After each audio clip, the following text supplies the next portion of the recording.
Hi, I'm Guy So Sly, and recently I've learned some things about myself. Turns out I really like country music. Orville Peck, Sturgill Simpson, Paul Cawthon. It got me thinking about video games about cowboys. Like, we have a good handful of Old West cowboy games, with Red Dead Redemption undoubtedly being one of the first to come to mind. And that's what I love about video games. There's just so much creative freedom. It's an experience only this medium can offer. And that extends beyond the Old West, branching out into other cool historical settings like feudal Japan. Let me just say, dude, we are in the industrial revolution of samurai games, specifically thanks to Sucker Punch's Ghost of Tsushima. So as a fun thought experiment, I want to look at a couple games that fuse both cowboy and samurai gameplay elements together, and see to what degree of success these games achieve in doing so. This is the tale of how these games have managed to blend two seemingly contrasting cultures. This is the tale of cowboys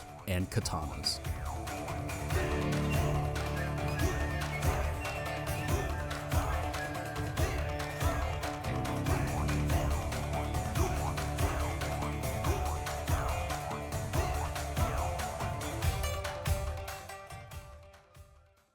So what exactly is a samurai cowboy game? What does that combination of words entail? The term samurai cowboy serves as a stereotype that combines various bits and pieces of Japanese samurai and American cowboy cultures. Characters and settings embodying this idea usually combine the honor and the martial skills of a samurai with the rugged independence and gunslinging capabilities of a cowboy. This fusion often comes with the exploration of themes like honor, discipline, and justice, all set against the backdrop of either a Western frontier or some sort of Japanese setting. Essentially, the idea of a samurai cowboy reflects the mutual understanding between the US and Japan by combining the key cultural elements of our country's most renowned and at times mythical warriors into a single compelling character or story. So what does all this accomplish in terms of creating an engaging narrative, and how does it specifically apply to video games? One really useful way to use the samurai cowboy setting is creating a fish out of water scenario, where the player character is such a stark contrast to the seemingly new world they've entered. This juxtaposition creates a rich dynamic, as the character's skills, values, and cultural norms stand out in such an unfamiliar setting. 2005's samurai western is set in the American Old West during the late 19th century. Gojiro, a samurai from Japan, finds himself in the rugged, lawless environment of the new frontier to find his brother, Rando, and kill him, because he's a piece of shit, apparently. Now, initially, he doesn't really care about what's going on, his sole purpose only being to uphold his samurai code and bring his brother to justice. However, as he makes his way through ghost towns, fights bad guys, and interacts with the locals, he grows increasingly more attached to those around him and finds out they have a shared interest: bringing justice to those who deserve it. His arrival and the ensuing conflict between his samurai code and the bandits of the Old West form the core of the narrative. One of the big driving points in this game is the battle between which weapon is superior, the sword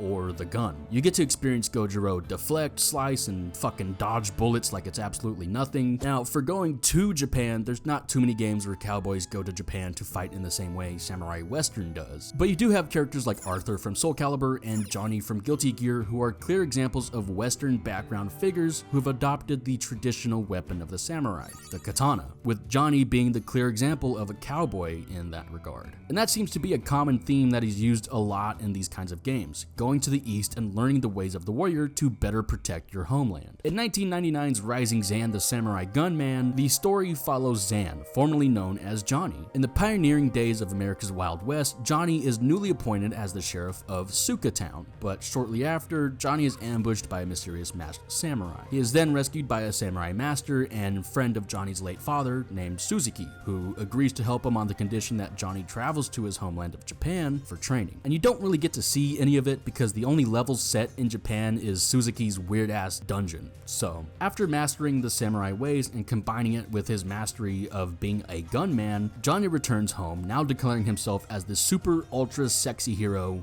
Zan. Yep, this game is very much a parody at times, and I'm kind of here for it. Zan discovers that his hometown has been overrun by ninjas, evil samurai, and fucking strawmen, and by combining his newly acquired samurai skills with his gunslinging expertise, he sets off to save his his hometown. The combat of this game actually leads me to arguably the biggest reason why so many games would want to combine Cowboys and Samurai in the first place: the dual gameplay of the gun with the katana. This is legit one of the main reasons for these kinds of games existing, an excuse for extremely flashy, badass combat. The melee brutality of the katana on top of the long-range usefulness of a gun offers a kind of choose-your-own approach aspect to the gameplay, giving the players the opportunity to experience both a shooter and swordplay simulator. In Rising Zan, you can execute a bunch of combos with your sword, but you can also be a sharpshooter and even fan the hammer to get a lot of quick damage in. And at the end of every boss fight, you can just absolutely lay into them with a mix of all of your weapons in a flurry of attacks. It's a really fun spectacle, especially for being one of the very first character action games. In Red Steel 2 for the Wii though, the combat is much more fluid and elevated. It blends first-person shooter mechanics with motion-controlled swordplay. Players use both a gun for ranged attacks and a katana for close quarters combat. This mix of firearms with melee combat offers a fun, almost graceful gameplay experience where players can quickly switch between shooting and sword fighting. And I know how a lot of people feel about motion controls, but personally I don't mind it, and Red Steel 2 honestly does it kind of amazingly. The game's motion controls allow for precise sword movements, enabling a variety of strikes, blocks, and combos. One combo slices an enemy straight up, and you can both slice and fire on them at the same time. It's so over the top and flashy and stylish, and I love it. And I gotta say, the music for this game, phenomenal. It's the perfect blend between traditional Japanese and classic Western country instrumentals, and it is so good.